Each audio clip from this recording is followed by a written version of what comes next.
श्री गणेशाय नमः। स्वागत है आप सभी का मेरे YouTube चैनल पर। आज मैं आपको गणेश चतुर्थी की व्रत कथा सुना रहा हूँ। इस कथा को सुनने से हर कष्ट दूर हो जाते हैं और हर मनोकामना पूरी करते हैं भगवान गणेश। प्रत्येक गणेश चतुर्थी को यह कथा जरूर सुने। श्री गणेश चतुर्थी व्रत को लेकर एक पौराणिक जो कथा है उसका मैं आपको श्रवण करा रहा हूँ।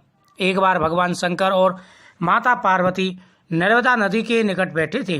वहां देवी पार्वती ने भगवान भोलेनाथ से समय व्यतीत करने के लिए चौपड़ खेलने के लिए कहा।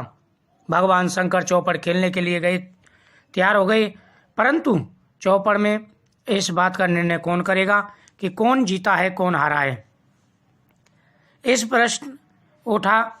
इसके जवाब में भगवान भोलेनाथ ने कुछ तिनके एकत्र कर उसका पुतला बनाकर उस पुतले की प्राण प्रतिष्ठा कर दी और पुतले से कहा कि बेटा, हम चौपड़ खेलना चाहते हैं, परंतु हमारी यह हार जीत का फैसला करने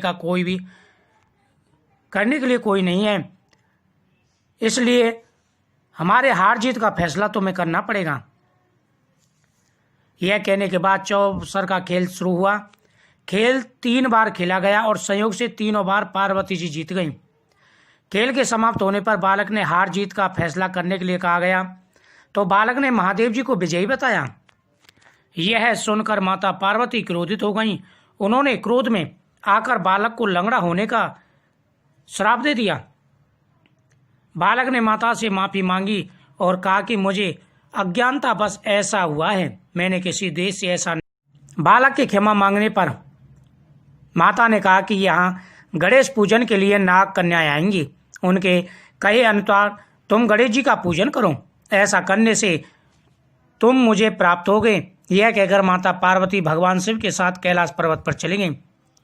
1 वर्ष बाद उस स्थान पर नाग कन्याएं आईं। नाग कन्याओं ने श्री गणेश के व्रत की विधि मालूम करने पर उस बालक ने 21 दिन लगातार गणेश जी का व्रत किया।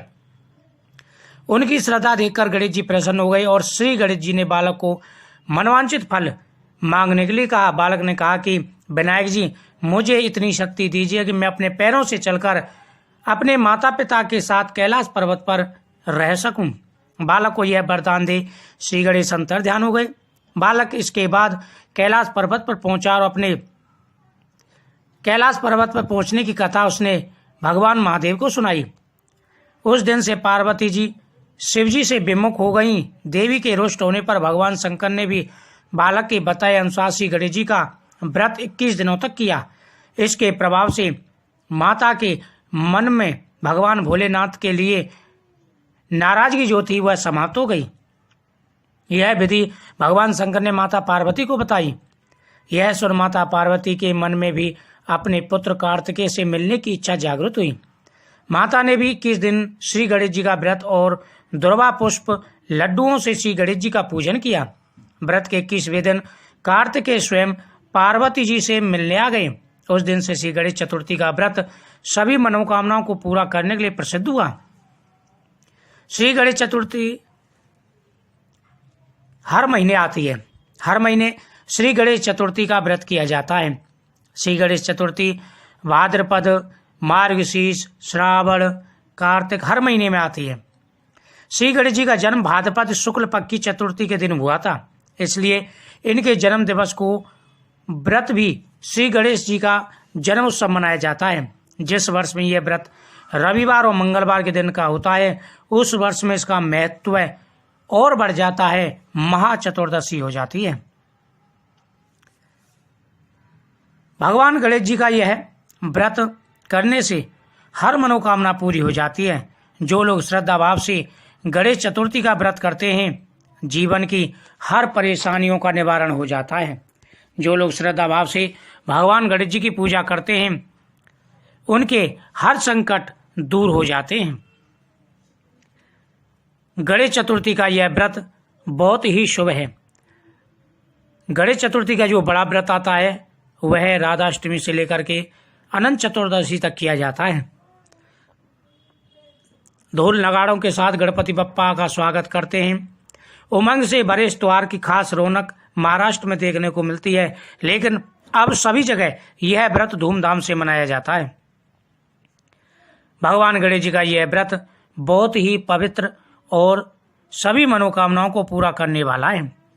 भगवान गणेश जी की इस व्रत के करने से हर मनोकामना पूरी हो जाती है। जिस प्रकार से उस बालक की मनोकामना भगवान गणेश जी ने पूरी की, उसी प्रकार से सभी की मनोकामनाएं पूरी करें। शकट चतुर्थी वाले दिन भी घर परिवार में आ रही विपदाएं दूर हो जाती हैं। अगर इस व्रत को करते हैं, मंगल कार्य संपन्न होते हैं। भगवान श्री गणेश जी की असीम कृपा होती है। चतुर्थी के में भगवान श्री गणेश जी का पूजन किया जाता है। विधि विधान से भगवान गणेश जी को पूजन करें। भगवान गणेश जी को हरी दुर्वा, भगवान गणेश जी को मीठा पान, मोदक आदि चढ़ाए जाते हैं। भगवान शिव, माता पार्वती का भी आशीर्वाद प्राप्त होता है जो भगवान गणेश जी की पूजा करते हैं। गणेश चतुर्थी वाले दिन घी का दीपक जलावे, भगवान के सामने मीठा पान चढ़ावे, हरी घास चढ़ावे और भगवान को पुष्प अर्पण करें। शुद्ध देशी घी का दीपक जला के उसमें लौंग डालें। ओम गंगणपते नमः मंत्र का जाप करना चाहिए। गणेश चतुर्थी वाले दिन अगर इस विधि से भगवान गणेश जी की पूजा की जाए तो भगवान गणेश जी अनंत गुना फल देते हैं। संतान, धन, सुख, वैभव सब कुछ प्राप्त हो जाता है जो व्यक्ति भगवान गणेश जी की चतुर्थी का व्रत करते हैं। गणेश चतुर्थी में शाम के समय चंद्रमा को अर्घ्य देके व्रत खोला जाता है। इससे शादी के योग भी बनते हैं, संतान की प्राप्ति होती है, कर्ज से मुक्ति मिलती है, हर मनोकामना पूरी हो जाती है, हर वैभव सुख प्राप्त होता है। ओम गंगणपते नमः।